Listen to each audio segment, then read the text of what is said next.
Glória a Deus. Eu quero deixar essa reflexão aqui, mas nem todos obedeceram a nossa pregação. Carta de Paulo aos Romanos, capítulo 10, versículo 16 e 17, diz assim: mas nem todos obedecem ao Evangelho. Por isso, diz Isaías: Senhor, quem deu crédito à nossa pregação? 17. De sorte que a fé vem pelo ouvir e ouvir a palavra de Deus. Amém? Paulo estava aqui falando para a igreja de Roma, e ele usa uma profecia de Isaías, quando Isaías disse: quem deu crédito à nossa pregação? Ou seja, quem recebeu a mensagem? Porque a questão não é quem ouve a mensagem, é quem recebe a mensagem. Ouvir, muitos ouvem, mas poucos recebem a mensagem. Poucos dão credibilidade à mensagem. E Paulo está falando de uma profecia messiânica. Quando Isaías disse: quem deu crédito à nossa pregação? Ele já estava profetizando que no tempo de Cristo muitos iriam rejeitar, como rejeitou. E não foi diferente no tempo dos apóstolos, principalmente no tempo de Paulo. Quando Paulo chega, está em Atos dos Apóstolos, capítulo 13, no versículo 48.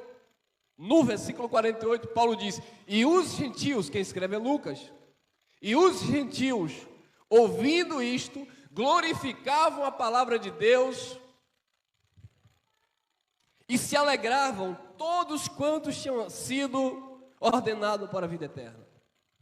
Mas se você ler alguns versículos anteriores, diz que os judeus rejeitavam, questionavam, não dava crédito à pregação, não recebiam a mensagem.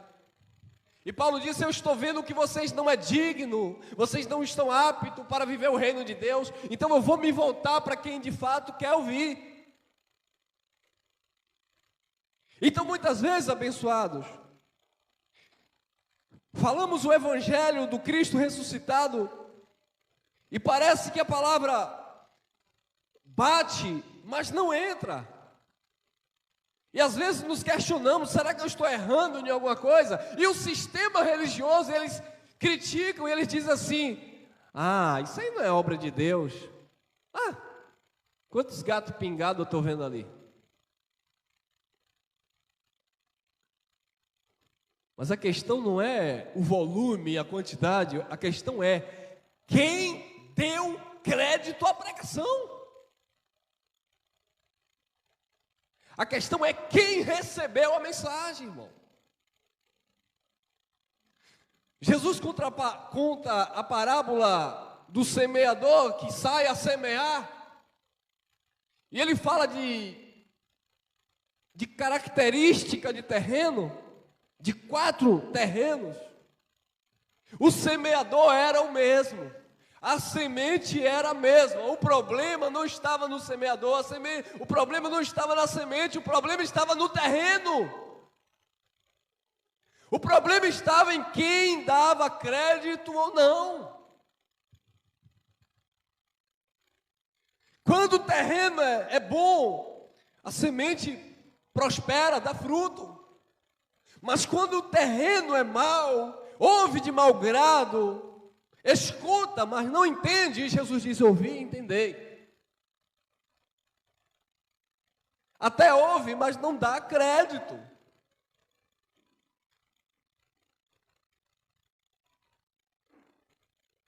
Como questionar e cobrar de Deus um resultado positivo? Cobrar a fidelidade de Deus quando eu não sou fiel a Ele. E mesmo que eu seja fiel a Ele, eu não tenho direito para cobrar a fidelidade dEle, porque Ele diz: o que foi que vocês me deram para requerer? Para querer ser restituído? Ou seja, por mais que venhamos nos esforçar, nunca teremos diante de Deus tamanha moral para requerer de Deus como a religião faz. Desafia Deus, coloca Deus na parede, você ofertou, Deus vai te dar, você desafiou Deus aqui nesse voto, Deus agora está obrigado a te... Não, irmão, Deus não está obrigado a nada. Não existe absolutamente nada que eu venha fazer para querer cobrar algum resultado de Deus. Eu devo dar crédito à sua palavra.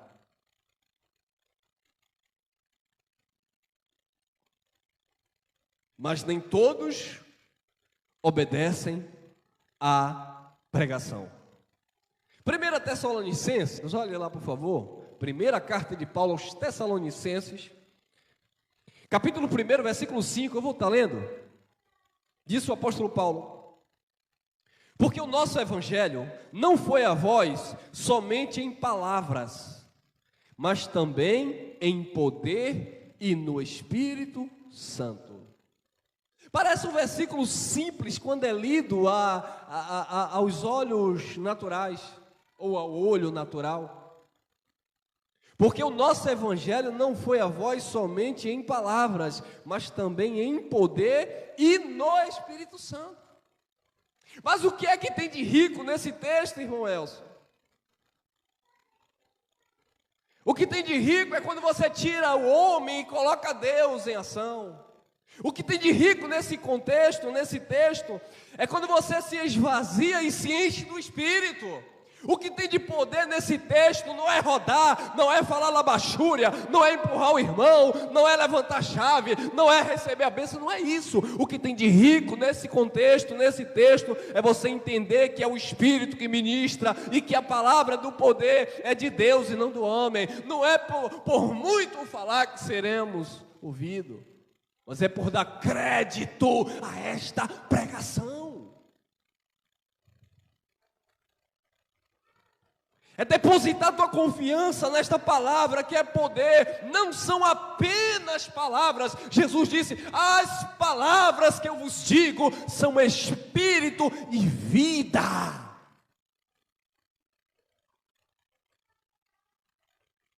Não são palavras persuasivas, psicológicas, manipuladas, emotivas. Levanta a mão, sinta o arrepio, deixa Deus te tocar. Não é isso, é fé, porque a fé vem pelo ouvir e ouvir a palavra de Deus. Mas se você não pegar esta palavra e não misturar esta palavra com fé, você não consegue entrar nesse descanso. Você não consegue desfrutar destas riquezas. Você não consegue desfrutar, usufruir do Espírito. Por quê? Porque até ouve, mas não dá crédito. Até se empolga, se emociona, mas não confia. Porque quando a situação aperta, se questiona Deus. Onde foi que o senhor estava? O senhor não viu isso aqui? Jó misturava o que ele ouvia com fé, independente das circunstâncias, ele acreditava. Porque o nosso evangelho não foi a vós somente em palavras, mas também em poder e no Espírito Santo. Eu não preciso aqui fazer manobra, eu não preciso aqui manipular, eu não preciso aqui impulsionar ninguém a gritar. Não, o poder do Espírito que habita em nós, que ministra, que corta, que fala, que revela, que transforma, que ensina, que enche. Aí mesmo do lado, 2:4, 1 Tessalonicenses 2:4. Mas como fomos aprovados de Deus, para que o Evangelho nos fosse confiado, assim falamos, não como para agradar os homens, mas a Deus que prova o nosso coração. Deus prova o nosso coração, irmão. Coração aqui é a mente. Deus prova o nosso coração. O evangelho não é para ser falado como que para agradar ao homem, mas a Deus. Paulo disse em Gálatas capítulo 1, versículo 10: se fosse para agradar homens, eu não seria servo de Cristo. Queridos, palavra para agradar homem é fácil. Mensagem para agradar homem é fácil, irmão. Ninguém aqui é inocente, não. Nós passamos muito tempo no sistema religioso. Eu passei 18 anos. É claro que aquilo que eu fazia lá, eu não tinha noção que era errado. Mas se eu voltar a fazer aquilo que eu fazia lá, hoje é manipulação. Porque hoje eu conheço que aquilo que eu fiz da ignorância. Mas tem pessoas aqui reunidas nessa manhã que sabem do que eu estou falando. É fácil movimentar os corações e mexer com as emoções das pessoas. É fácil dizer que Deus tem uma palavra para você. Levanta dessa cadeira que as portas se abriram. Quando isso sai da minha mente no intuito de impactar as tuas emoções, mas não tem uma verdade de Deus que vai te transformar. Mas as pessoas gostam de ser levadas por isso. As pessoas gostam de ocultismo, de misticismo, de crendice. E isso enche, aliás, não cresce, incha. Às vezes eu passo em alguns lugares e eu vejo coisa com coisa, e as pessoas, e aquele movimento, mas não tem uma palavra de poder, não tem nada, tem barulho, mas o povo gosta. Mas o Evangelho não aprova isso. Mas como fomos aprovados de Deus, para que o Evangelho nos fosse confiado, assim falamos não como palavra para agradar homens, mas a Deus que prova nosso coração. Versículo 13, 2:13, 1 Tessalonicenses. Pelo que também damos sem cessar graças a Deus, pois havendo recebido de nós a palavra da pregação de Deus, a recebestes, não como palavra de homens, mas segundo é, na verdade, como palavra de Deus, a qual também opera em vós, vírgula, os que crestes.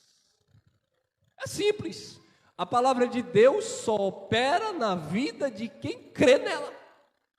Mas a pergunta é: quem deu crédito à pregação? E algumas pessoas ainda diziam assim, entravam em contato comigo e diziam: ô irmão, mas eu era do sistema religioso, eu vivi enganado tanto tempo, agora eu estou na graça, mas eu não estou vendo assim, eu não estou vendo muita diferença. A minha pergunta é: deu crédito à palavra? Ou a mente continua cauterizada, cheia de fermento, e só trocou 6 por meia dúzia? Porque não adianta a palavra ser revelada, não adianta o Evangelho ser libertador, quando você não dá crédito devido a ele.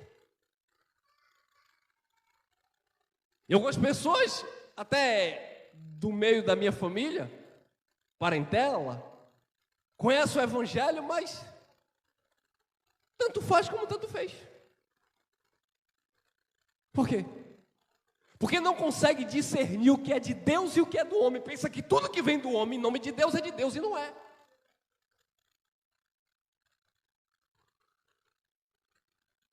Ah, irmão, mas você pregou aqui que está na Bíblia, mas o irmão lá também pregou que está na Bíblia. Querido, e quem disse que tudo que está na Bíblia é para você? Uma tia minha me questionou e mora fora do país. Ô meu sobrinho, me diga uma coisa, porque meu marido é empresário e a gente dá dízimo e tal, mas a gente está passando um momento um pouco difícil na empresa, e eu queria saber como é essa questão de fidelidade com o dízimo. Eu falei, Falei, primeiro que você não deve dar dízimo. Primeiro que dízimo não é dinheiro. Ela, o quê? Eu falei, dízimo não é dinheiro. Segundo que o dízimo era dado no templo. O templo caiu lá no ano 70 em Jerusalém, não tem lugar para dar dízimo. E terceiro, só quem podia receber dízimo, segundo a Bíblia, era o sacerdócio levítico, ele não existe mais. E ela disse, mas então, o que é que eu faço? Eu não devo cooperar? Onde eu congrego, na igreja? Tá? Eu falei, não, o dinheiro é seu, você faz o que você quiser. você faz o que você quiser. Mas não diga que está dando dízimo porque Deus pediu, porque isso não se aplica a você. Isso não é doutrina para a igreja, e não é por causa disso que o seu esposo, ou você, ou eu vamos passar por algum tipo de dificuldade financeira. Porque Deus não quer teu dinheiro. Não sei se ela aprendeu, mas a verdade teve que ser falada. Mas o problema é que as pessoas pensam que compra Deus, querem mercadejar, barganhar com Deus. Eu não vou fazer isso pelo próximo, porque eu devo amar o próximo. Eu vou fazer isso pelo próximo, porque a Bíblia diz que quando eu faço isso, Deus me dá aquilo. Olha o interesse, irmão. Desculpa a expressão, a praga está aí. É querer fazer por barganha. Querido, faça.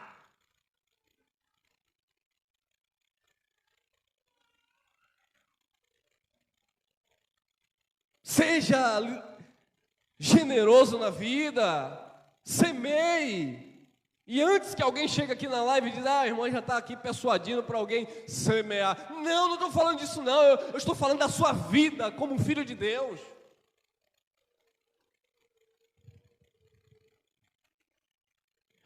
O bom samaritano, ele não era religioso, não esperou a bênção de um sacerdote e não barganhou com Deus. Ele fez aquilo que estava no coração dele e acabou.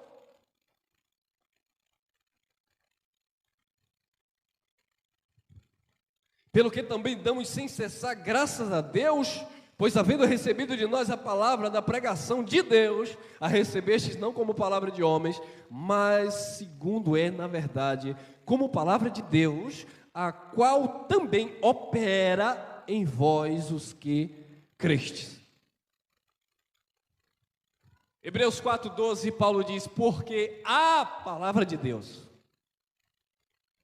ela é viva, e ela é eficaz, ela funciona, ela é mais cortante do que a espada de dois gumes, e ela penetra, a palavra de Deus, ela penetra até a divisão da alma, das juntas, das medulas, e a palavra de Deus,